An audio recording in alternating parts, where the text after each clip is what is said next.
Que la gloire soit rendue à notre Dieu, le Créateur des cieux et de la terre.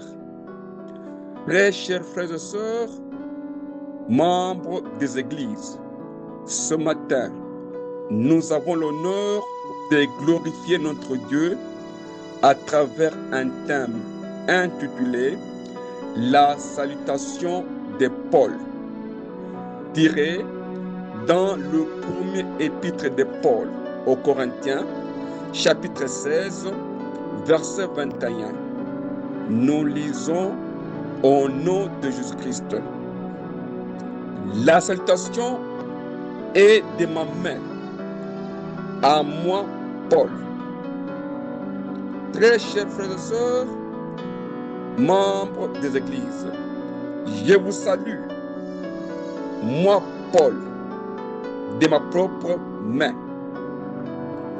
La salutation de la main de Paul. La salutation dans le Seigneur et la salutation de Paul. La main de Paul, c'est quoi? Si nous lisons l'épître de Paul aux Galates, chapitre 6, verset 11, nous lisons au nom de Jésus-Christ. Voyez avec quelle grande lettre je vous ai écrit de ma propre main. Très chers frères et sœurs, membres des églises, voyez avec quelle grosse lettre je vous ai écrit de ma propre main. Je vous ai écrit de ma propre main. Je vous salue de ma propre main. La main de Paul, c'est quoi? Écrire avec les gros caractères et écrire avec les petits caractères. La main de Paul est écrite avec les gros caractères. Peut-on dire que la main de Paul, c'est les écrits de Paul? Si nous lisons l'épître de Paul aux Romains, chapitre 16, verset 22, nous lisons au nom de Jésus-Christ. Je vous salue, moi, Tertius, qui ai écrit cette lettre dans le Seigneur. Très chers frères et sœurs, membres des églises, je vous salue dans le Seigneur, moi, Tertius, qui ai écrit cette lettre. La lettre aux Romains est-elle écrite par Paul ou par Tertius? Je vous salue, moi, Tertius, qui ai écrit cette lettre dans le Seigneur. L'apôtre Paul dit ceci. Voyez avec quelle grande lettre je vous ai écrit de ma propre main. Qui a écrit? C'est Tertius ou c'est l'apôtre Paul? Très chers frères et sœurs, membres des églises, la théologie nous dit que Tertius est le secrétaire à qui l'apôtre Paul a dicté les épîtres. C'est pour dire que l'apôtre Paul écrivait sous l'intermédiaire d'un secrétaire. C'est à ce niveau que les écrits de Paul deviennent compliqués. Qui est un secrétaire? Et quand est-ce que Paul a utilisé un secrétaire pour écrire? Si nous lisons les livres des prophètes Jérémie, chapitre 36, verset 4, nous lisons au nom de Jésus-Christ. Jérémie appela Baruch, fils de Nérija, et Baruch écrivit dans un livre sous la dictée de Jérémie toutes les paroles que l'Éternel avait dites à Jérémie. Très chers frères et sœurs, membres des églises, Jérémie, le prophète de Dieu, appela Baruch, les serviteurs fidèles du prophète Jérémie. Et Baruch écrivit dans un livre sous la dictée de Jérémie toutes les paroles que l'Éternel avait dites à Jérémie. Le secrétaire mit par écrit les messages prophétiques. De même, Tertus mit par écrit les messages spirituels de Paul par écrit. Très chers frères et sœurs, membres des églises, c'est ici que nous devons avoir de la sagesse. Les Écritures disent ceci. La parole fut adressée à Jérémie de la part de l'Éternel. En ces mots, prends un livre et tu y écriras toutes les paroles que je t'ai dites. Et Jérémie appela Baruch pour écrire dans un livre sous la dictée de Jérémie. Que signifie le secrétaire d'un prophète et le secrétaire d'un apôtre? Très chers frères et sœurs, membres des églises, la salutation de ma main, la salutation de Paul. Nous voulons connaître la main de Paul, c'est quoi? Baruch avait la mission d'écrire les prophéties de son maître. Le message de Dieu n'était pas venu à Baruch. Dieu a parlé à Jérémie et Baruch ne faisait que reprendre les prophéties que son prophète le dictait. La révélation et l'inspiration. Baruch avait la mission d'écrire tout simplement et aussi de lire. Il lisait quoi? Les prophéties de son maître. Si nous lisons les livres des prophètes Jérémie, chapitre 36, verset 6, nous lisons au nom de Jésus-Christ. Tu iras toi-même et tu liras dans les livres que tu as écrits sous ma dictée les paroles de l'Éternel aux oreilles du peuple dans la maison de l'Éternel les jours du jeûne. Tu les liras aussi aux oreilles de tous ceux de Juda qui seront venus de leur ville. Baruch donne la lecture du contenu du livre en présence de tout le peuple. Quand le peuple pleurait, gênait et priait devant Dieu, le prophète dit ceci à Baruch: tu iras toi-même et tu liras dans les livres que tu as écrits les paroles de l'Éternel aux oreilles du peuple dans la maison de l'Éternel. Baruch n'était pas l'inspiré. C'est Jérémie qui a eu le message. Et ce message, il l'a transmis par dictée textuellement à Baruch. Et Baruch avait la mission d'écrire. Il a écrit quoi? Il a écrit les inspirations données par Dieu à son maître qui est le prophète Jérémie. Tu liras ce que tu as écrit, les paroles de l'Éternel.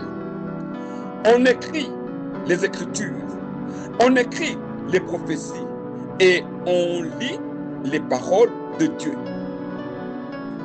Baruch, le serviteur fidèle de Jérémie, le secrétaire, avait la mission d'écrire et de lire les paroles de Dieu.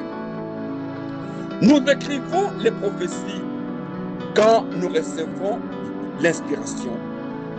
Et nous lisons les prophéties quand nous prêchons les paroles de Dieu.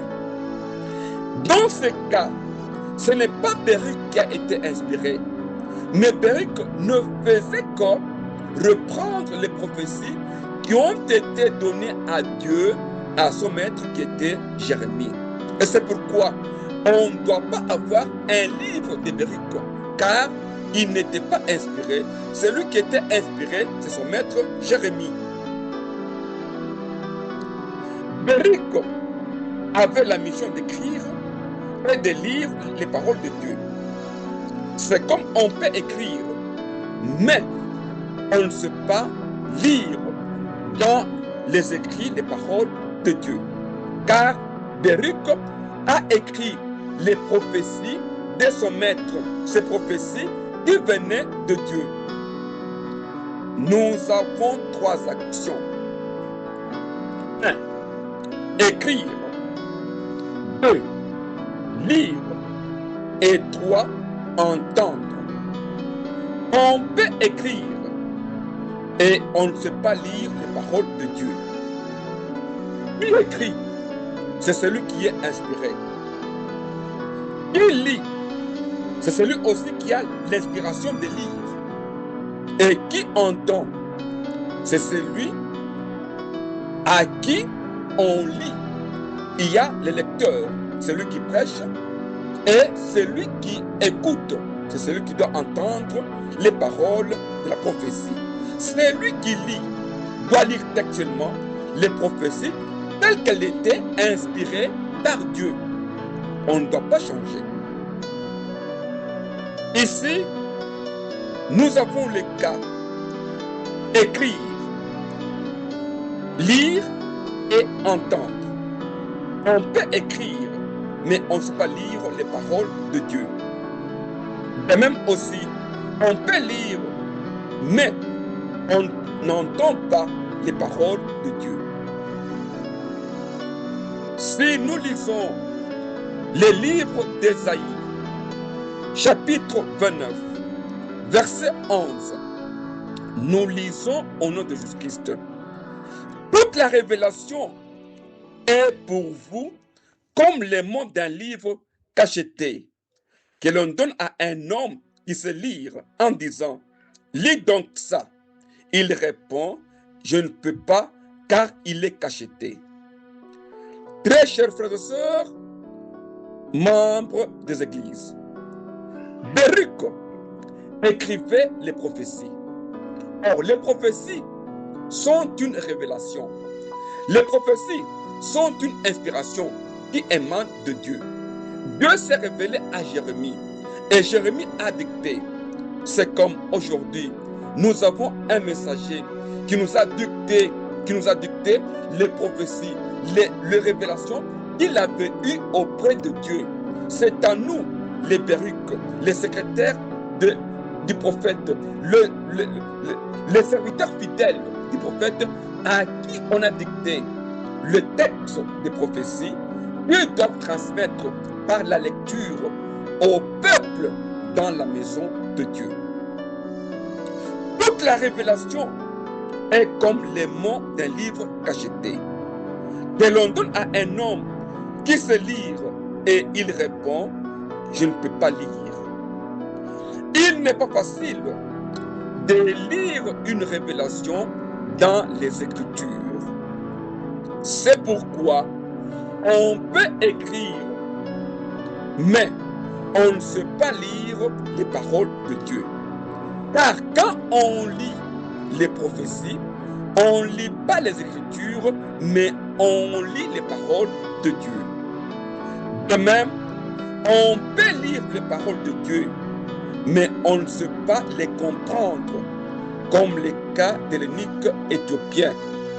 Il lisait les Écritures, ces Écritures qui étaient une inspiration. Cette inspiration qui venait des prophètes, mais lui-même qui lisait, il ne comprenait pas. C'est comme pour dire qu'on peut être un prédicateur, on prêche des choses que soi-même on ne comprend pas, car la parole de Dieu est une révélation, la parole de Dieu est une prophétie qui a eu une inspiration à un maître qui est Jérémie. Très chers frères et sœurs, membres des églises, revenons dans notre sujet. L'acceptation de Paul. L'acceptation de ma main. La main de Paul correspond aux écrits de Paul. Paul a dicté, Paul a inspiré ses écrits à Tertus, qui devait écrire textuellement ce que Paul a dicté. Les écrits de Paul, c'est la main de Paul.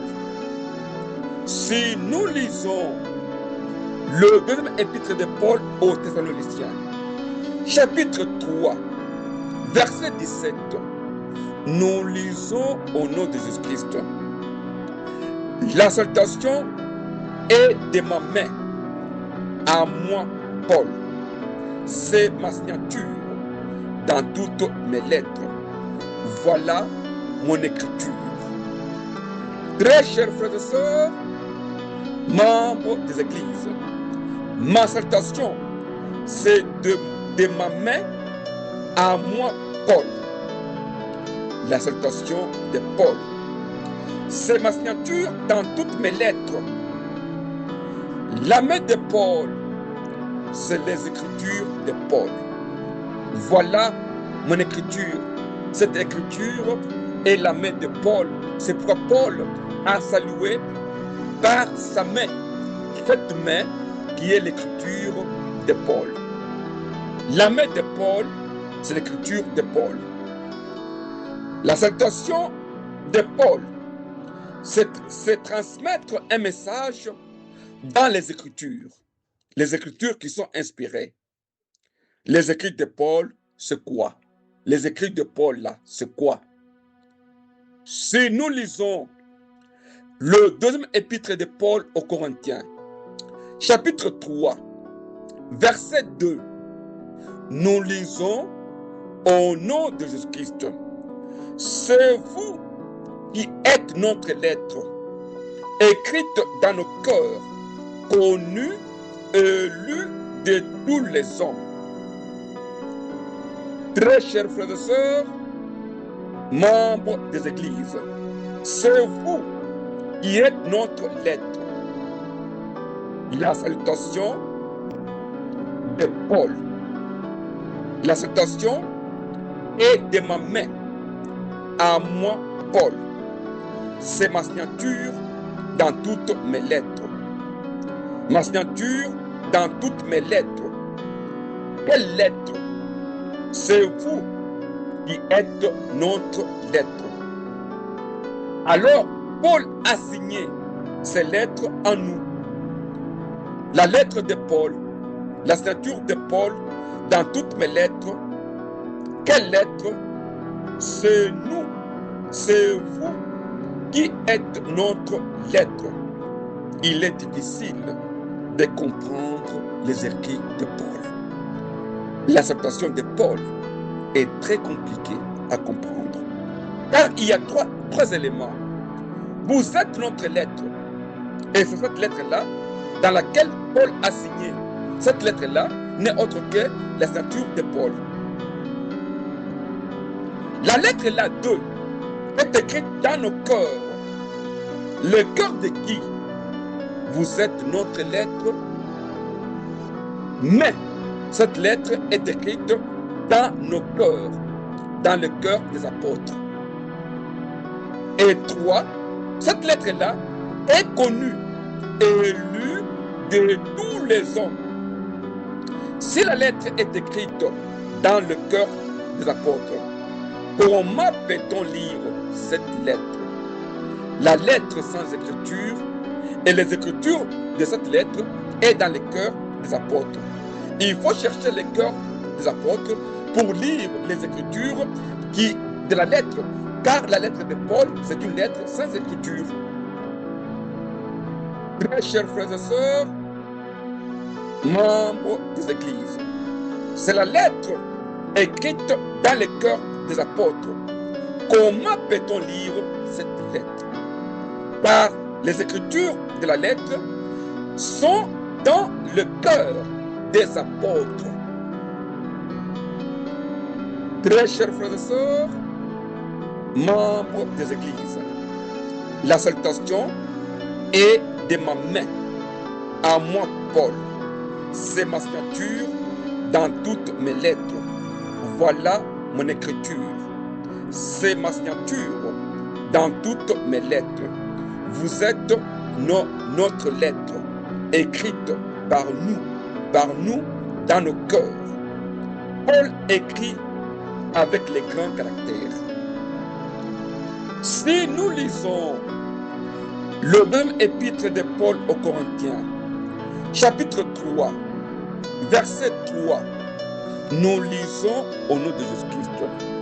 Vous êtes manifestement une lettre de Christ, écrite par notre ministère, non avec de l'encre, mais avec l'Esprit du Dieu vivant, non sur des tables de pierre, mais sur les tables de chair, sur les cœurs. Très chers frères et sœurs, membres des églises, vous êtes une lettre de Christ, écrite par notre ministère, non avec de l'encre, mais avec l'Esprit de Dieu vivant. La lettre de Christ est écrite avec l'Esprit de Dieu vivant sur le cœur. La lettre de Christ est-elle visible? Car elle est écrite, 1, avec l'Esprit de Dieu vivant, et 2, dans le cœur. Très chers frères et sœurs, membres des églises, la salutation de ma main, la salutation de Paul. La salutation est de ma main, à moi Paul. C'est ma signature dans toutes mes lettres. Voilà mon écriture. Voilà mon écriture. L'écriture de Paul est écrite non avec l'encre, mais avec l'Esprit de Dieu vivant. Il peut lire la lettre de Christ, l'écriture de Paul. Si nous lisons l'épître de Paul au Philémon, chapitre 1, verset 19, nous lisons au nom de Jésus-Christ. Moi, Paul, je l'écris de ma propre main. Je payerai pour ne pas te dire que tu te dois toi-même à moi. Très chers frères et sœurs, membres des églises, moi, Paul, je l'écris de ma propre main. Je vous salue, moi, Paul, de ma propre main. Je l'écris de ma propre main. Je vous salue de ma propre main. Vous êtes une lettre de Christ, écrite non avec l'encre, mais avec l'Esprit de Dieu vivant. La salutation de ma propre main est transmise quand nous enseignons les Écritures inspirées de Dieu. La salutation de ma propre main est la transmission d'un message par les Écritures qui sont scellées, qu'on appelle la lettre de Christ. Cette écriture scellée, c'est la pensée cachée de Dieu. C'est pourquoi Paul a dit, nous prêchons les choses cachées à Dieu, les révélations que nous devons découvrir. Qui peut comprendre la salutation de Paul, les écrits de Paul? Si nous lisons le deuxième épître de Pierre, chapitre 3, verset 16, nous lisons au nom de Jésus-Christ. C'est ce qu'il fait dans toutes les lettres, où il parle de ces choses dans lesquelles il y a des points difficiles à comprendre, dont les personnes ignorantes et mal affermies tordent les sens, comme celui des autres écritures pour leur propre ruine. Très chers frères et sœurs, membres des églises, nous tordons l'essence de la salutation de Paul. Paul écrit selon la sagesse qui lui a été donnée par le Saint-Esprit. Et pour comprendre la salutation de Paul, il faut être inspiré par le Saint-Esprit. Il faut avoir la révélation du Saint-Esprit. Car sans le Saint-Esprit, on ne peut pas comprendre la salutation de Paul. Car cette salutation est faite à la main propre de Paul. Dans toutes les lettres de Paul, Paul parle des choses dans lesquelles il y a des points difficiles à comprendre, dont les personnes ignorantes et mal affermies tordent l'essence des Écritures, falsifier les Écritures, falsifier la parole de Dieu. Aujourd'hui, la salutation de Paul est falsifiée, car les Écritures qui sont inspirées sont falsifiées.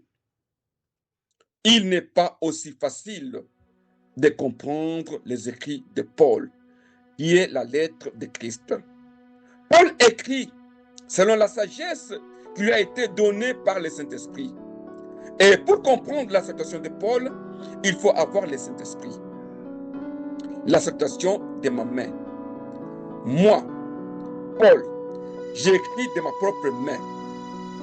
Voyez avec quelle grande lettre je vous ai écrit de ma propre main. La main de Paul, c'est la lettre de Christ.